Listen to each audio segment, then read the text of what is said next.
வணக்கம். கர்ப்பப்பை வாய் புற்றுநோய் என்பது பெண்களை பாதிக்கும் ஒரு முக்கியமான புற்றுநோயாகும்.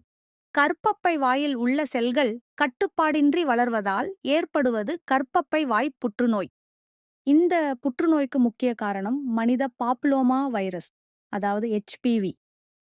கர்ப்பப்பை வாய் புற்றுநோயில் காணப்படும் முக்கிய அறிகுறிகள்: மாதவிடாய் காலங்களுக்கு இடையில் அசாதாரண இரத்தப்போக்கு, உடலுறவுக்குப் பிறகு இரத்தப்போக்கு, வழக்கமற்ற யோனி சுரப்பி அதிக அளவில் வெளியேறுதல், தொடர்ந்து நீடிக்கும் இடுப்புப் பகுதி வலி. கர்ப்பப்பை வாய் புற்றுநோயை ஆரம்பத்திலேயே கண்டறிந்து சரியான சிகிச்சை பெற்றால் உயிரை காப்பாற்ற முடியும். கர்ப்பப்பை வாய் புற்றுநோயை முன்கூட்டியே கண்டறிய பாப்ஸ்மியர் மற்றும் HPV பரிசோதனைகள் மிகவும் முக்கியமான பரிசோதனைகளாகும்.